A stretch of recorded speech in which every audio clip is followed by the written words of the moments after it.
Halleluja. Was opgestaan, bij opgewonnen, toen ik nog met mijn warm lichaam nog buiten toe gegaan. Ik nog met dit. Maar ik wil hele groet, een en elkeen van hele kleine groot. In mooie naam van de Here.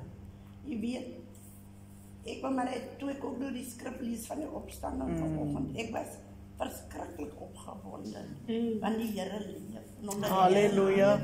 Leef ik in U en ons een kans om weer opnieuw aan te gaan. Halleluja. En weet je, ik kom bij die skrif waar de Here met die disciples staan. En hij zei wel, hij heeft net één visie en één visie. Gaan in die jullie. Yes. Hij heeft gezegd, Koos, jij is meer speciaal. Jy moet nou na daai stad toe gaan, broer, jy moet na daai stad. Hy het net daai opdrag gegee. Gaan die hele wêreld verkondig. Die woord van die Here laat mense tot bekering kan kom. Oor die wêreld heen. Vandag, hier is so baie gelowiges.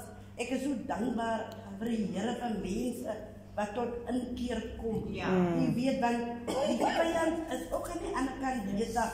Maar weet jy met wat vergelyk ek die vyand?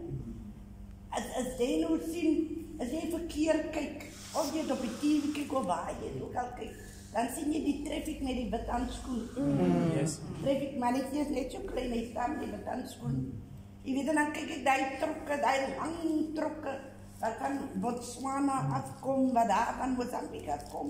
En die kleine mannetjie staan voor die trok, as hy so gemaakt het, dan moet die trok staan. En weet jy, wanneer het vir my in my gees invoel, so is die kind van die Here teenoor die vyand. Ons wees nie bang vir die vyand, want ons het die autoriteit. Amen. Die vyand het miskien krag, maar ons het die woord van die Here nie. En kom ons vat die autoriteit van die Here, jy weet, dit is die binne in my gees in.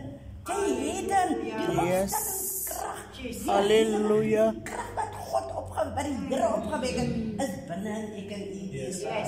Weet, ek moet bely, ek toe 'n bietjie laks kom word. Ek net by punt gekom, ag man, dit was nie nodig nie. Wat hulle die werk doen, jy dit moet gebruik. Maar weet u, die Here, die Heilige Gees laat my nie met rus nie. Hy sê nie, jy sal maar opstaan. Jy sal werk en land, jy is lief om my te vermaan en sê, by God is dan die ouderdom nie. Want jy sal maar moet werk, my moeder. Maar dierbaar, ek kom tot die besef, dat die krag wat God in jou gesit het, dis die opstandingskrag. En God se gees bly binne en ek en u. Kom ons maak gebruik van het, om siele in te bring, om die kerk klaar te bou, want u weet, dierbaar is, ons kan nou maar wat maak en wat sê, maar hierdie kerk sal moet klaar gebou word. Die Here sê, halleluja.